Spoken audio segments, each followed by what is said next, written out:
A phone call in Dutch changed everything. Zoe Johnson's phone buzzed at exactly 10:02 a.m. She was scrubbing the marble floors of the Grand Plaza Hotel's opulent lobby. Definitely not the time or place to answer. Rule number 1 from Manager Richards: no phone use during working hours, especially for cleaning staff. But this number, she knew it. The University of Amsterdam. She hesitated only a second before ducking behind a tall column and whispering, "One moment, double quotes," as she answered, "Zoe Johnson." The voice on the other end spoke flawless Dutch. It was Professor Van Houten. Zoe's response flowed instantly. Her Dutch was effortless. For a moment, the marble floors and gold-plated elevator doors disappeared. They discussed her application, the master's program, and the missing motivation letter. Min motivatiebrief was te laat. Althans dat zijn. Ik had het 2 weken geleden verstuurd, she explained, apologetic but clear. Then silence. Nah, on the phone. Around her. She looked up. Standing just feet away was Richard Coleman, billionaire owner of the hotel chain, eyes locked on her. Beside him, Manager Richards looked furious. Zoe's heart pounded. Ik bailed you later to rug. Sorry, she said quickly and ended the call. Johnson. My office, now, Richard's voice echoed. The walk to the basement-level office felt longer than ever. She passed co-workers, some sympathetic, some smug. At 29, Zoe was the only black woman on the cleaning staff with a college degree, something Richards conveniently forgot any time it mattered. Inside the office, the door slammed shut. You know the rules, Johnson. No phones while on duty. And speaking. What was that? French. Dutch. Zoe corrected, instantly regretting it. I don't care if it was Martian. What I care about is that the owner saw a cleaning lady chatting in the lobby like she runs the place. Zoe's throat tightened. She had watched white receptionists take personal calls for years without reprimand. But now she was being made into an example. You're reassigned to the convention center bathrooms. 3 months. No overtime. Maybe there you can practice your languages without embarrassing this hotel. Zoe said nothing. The sting wasn't the work, it was the injustice. That night, in her small apartment shared with 2 nurses, Zoe stared at her linguistics degree hanging on a peeling wall. 6 years of cleaning rooms, chasing a master's degree, sending out resumes, 47 of them, and receiving nothing but silence, until today. The next morning Zoe arrived early, determined to show professionalism, even in punishment. At the front desk, Jennifer, the head receptionist, called out, Zoe Johnson, HR wants to see you. Now, HR was on the top floor, uncharted territory for cleaning staff. In the elevator, surrounded by executives discussing million-dollar mergers, Zoe felt invisible. As always. In the HR office, she sat, bracing for termination. Instead, the HR director said, Mr. Coleman has requested to meet with you. The owner's office was larger than Zoe's entire apartment. Richard Coleman sat behind a sleek desk, reading from a folder. Dutch, French, Italian, Mandarin, he said, looking up. Correct. Zoe blinked. Yes. How did you? I requested your file after overhearing you yesterday. Honors degree in linguistics from Georgetown, fluent in 6 languages. And cleaning my hotel for 6 years. Zoe didn't speak. She could in single quotes T. Coleman continued. May I ask, why is a Georgetown-educated linguist scrubbing floors instead of working in international relations? Zoe took a breath. I sent 47 resumes to this hotel's international department. No replies. I applied for internal transfers 12 times. Always denied. By whom? He asked Manager Richards. And Mr. Whitmore, Director of Operations. Coleman wrote down the names slowly. What Zoe didn't know was that the Dutch phone call had sparked more than an opportunity. Behind that moment was a chain of events that would uncover years of institutional bias and dismantle the silent system that had hidden brilliant talent behind cleaning carts and laundry bins. For the first time, someone really saw her. Not just the woman in a cleaning uniform, but the linguist, the fighter, the scholar, and that billionaire. He just met the person who would change everything. Zoe Johnson, from housekeeping to headlining the conference room, Whitmore had long complained about the lack of multilingual staff for international clients, especially during major Asian conferences. What he didn't know was that Richard Coleman, the hotel's billionaire owner, had noticed a deeper issue. 3 months earlier, Coleman had quietly hired a consulting firm to investigate high turnover rates among qualified non-white staff across his East Coast hotels. The results weren't just concerning, they were damning. Now, sitting across from Zoe, Coleman didn't bother sugarcoating it. Tomorrow, we're hosting a trade conference for Dutch and Chinese executives. I need someone fluent in both languages. Someone who understands the cultural nuances, he said. Zoe raised an eyebrow. And you want me to clean their rooms? Coleman gave a faint smile. No, I want you to be the international relations coordinator for the event. Temporarily, he slid a paper across the desk. Starting today, $5,000 a week. Zoe nearly dropped her purse. That was more than 3 months of her current salary. Why me? She asked. There are hundreds of qualified people out there. Because I heard you speak Dutch like a native. Because your credentials are exactly what this role needs.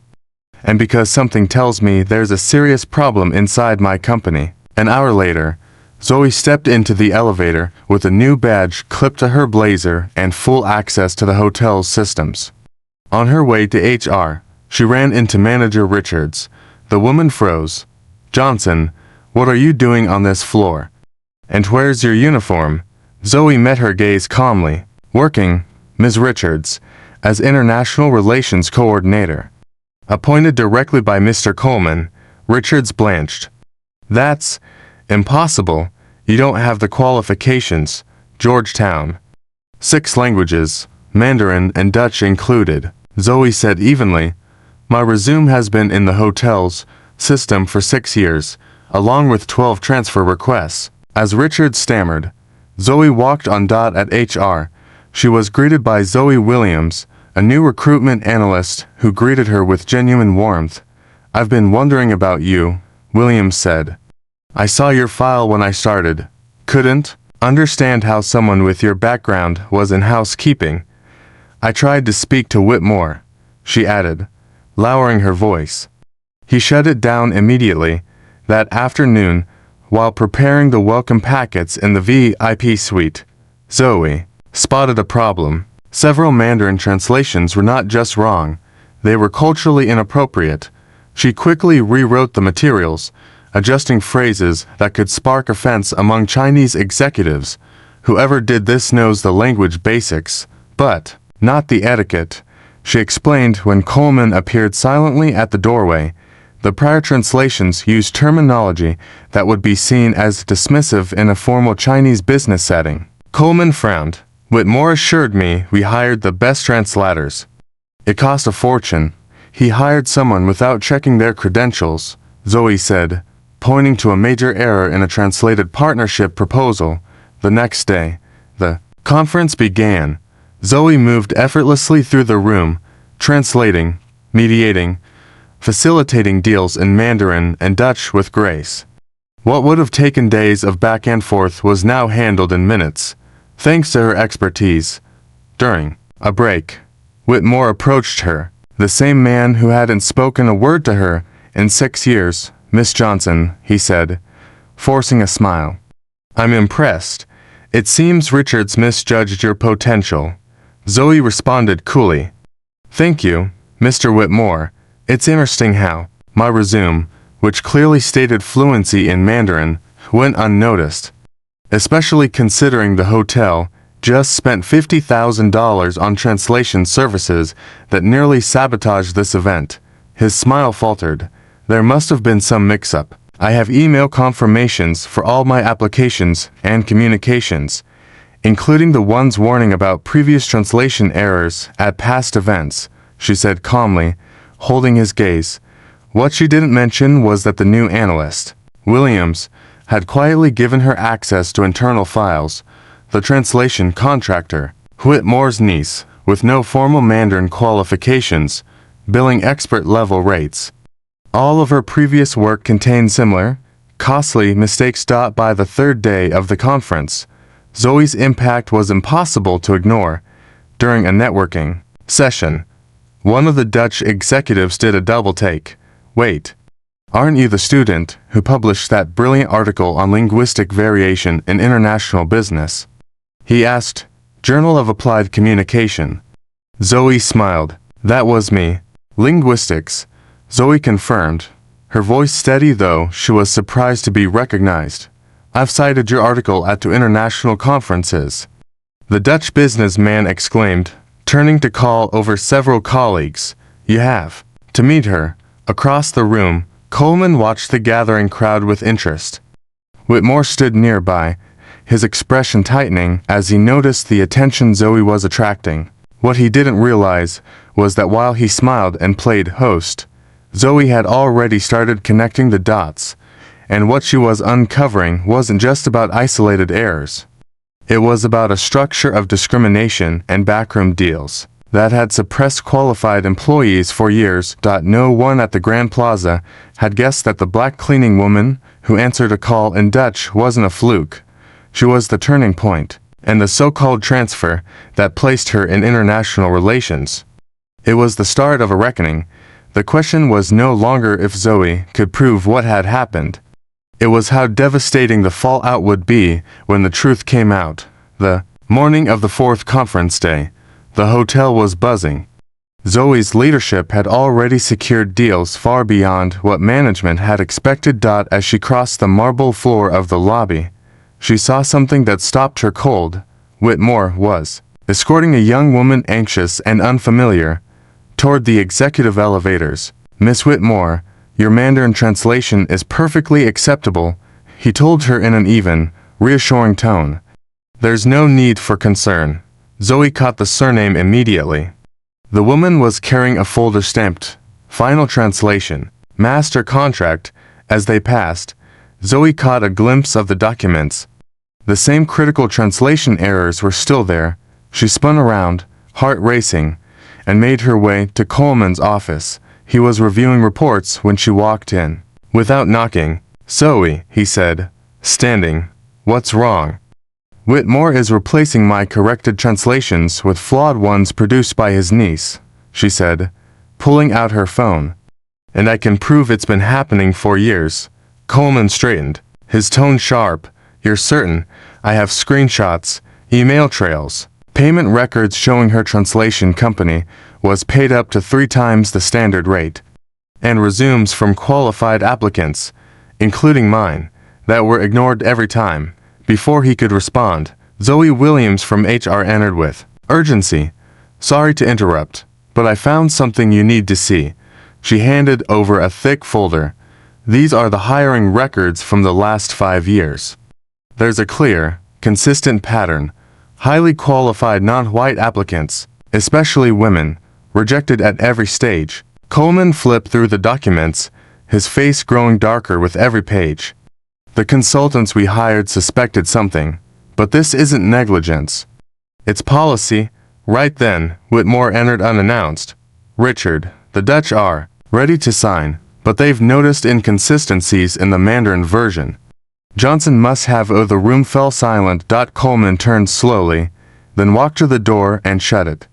"Thomas," he said quietly, "we've paid tens of thousands for inaccurate translations while actual experts were working in housekeeping."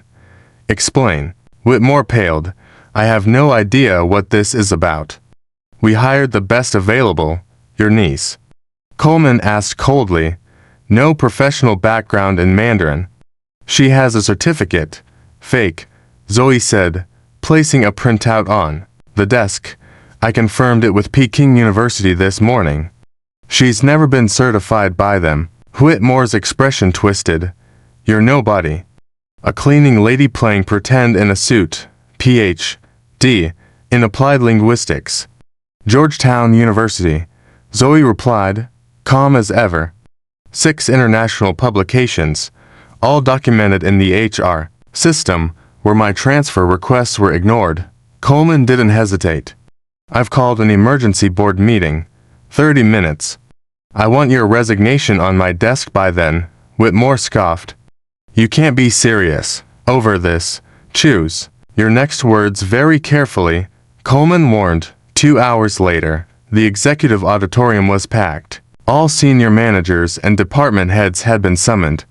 The front row was reserved for Dutch and Chinese executives. Watching with curiosity, Coleman stepped up to the podium, Zoe at his side. Today, we uncovered a coordinated system of discrimination and nepotism, he said, his voice grave. This structure has cost us talent, money, and our reputation. Senior management figures, including Thomas Whitmore and Sarah Richards, established unofficial hiring practices that excluded qualified candidates and directed contracts to unvetted family members. Behind him, a presentation lit up the wall, charts comparing applicant qualifications against job placements, rejection rates across race and gender, and invoices for inflated translation services. The crowd shifted. Murmurs rose.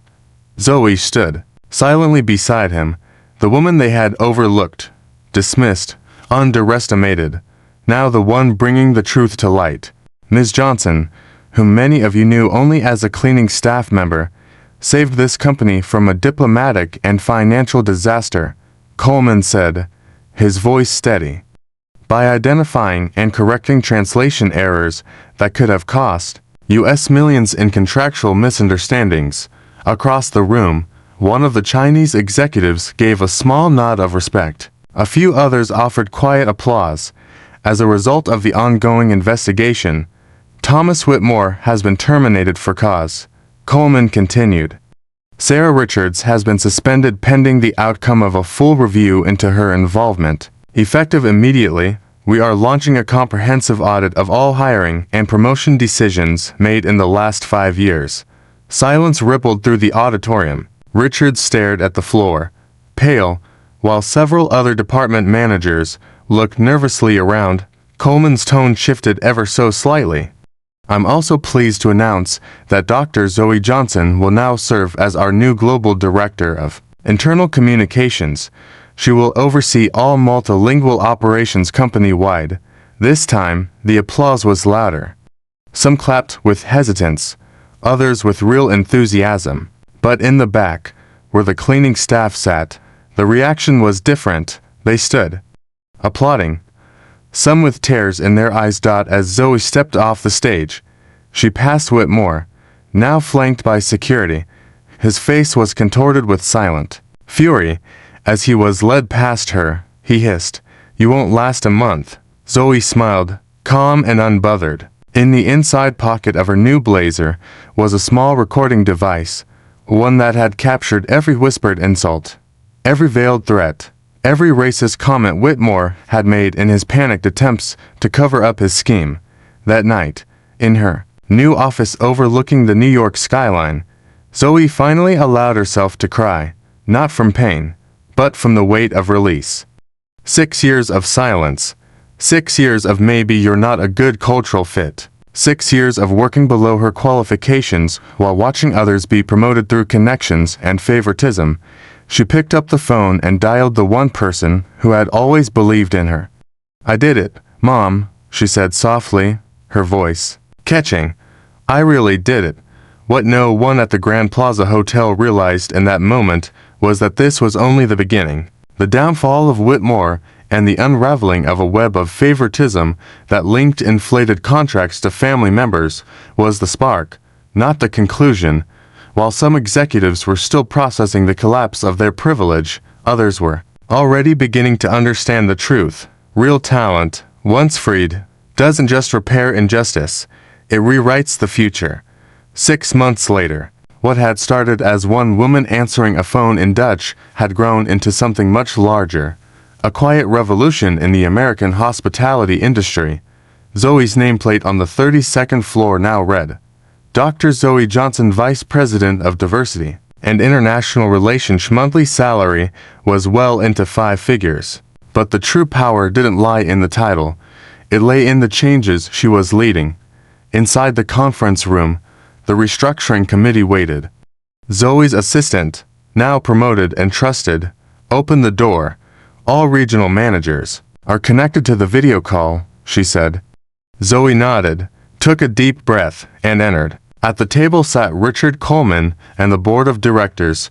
Today's meeting would present the final results of Zoe's initiative, the Invisible Talents Program, a strategy designed to identify and promote overlooked employees throughout the hotel chain. The pilot exceeded all expectations. Zoe began, standing confidently beside the screen. In 6 months, we uncovered 147 employees working far below their potential. Many had skills in languages, finance, tech, and management. 83% were Black, Latino, or from other minority backgrounds. Coleman nodded, visibly proud. He had insisted this program go beyond fixing what had happened to Zoe. It had to fix the system that enabled it. Zoe continued, clicking through slides. Outsourced translation costs are down 78%. International customer satisfaction is up 42%. And our diversity ratings now lead the industry, all while giving internal candidates the opportunities they were denied for years. Elsewhere in California, Sarah Richards sat in the break room of a small, struggling hotel. She watched the conference broadcast from a corner tablet. After a thorough investigation, she had narrowly avoided being fired by accepting a demotion and transfer. She now managed laundry at a second-rate property. Every towel she folded reminded her of the talent she once dismissed back in Manhattan. Zoe addressed the next phase of the program.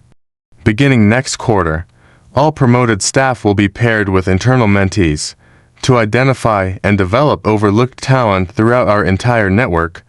One name absent from the meeting was Thomas Whitmore's. After his dismissal, no luxury hotel chain would touch him. Allegations of systemic discrimination, backed by audio evidence and years of hiring records, had followed him like a shadow. His rise had been swift, protected by family connections and networks of quiet privilege. His fall was even faster. And Zoe, she didn't just survive it, she redefined the game. Discrimination and embezzlement had forever tarnished Whitmore's name in the industry. Whispers now placed him a night manager at a roadside motel in Arizona, a far cry from the corner office he once occupied.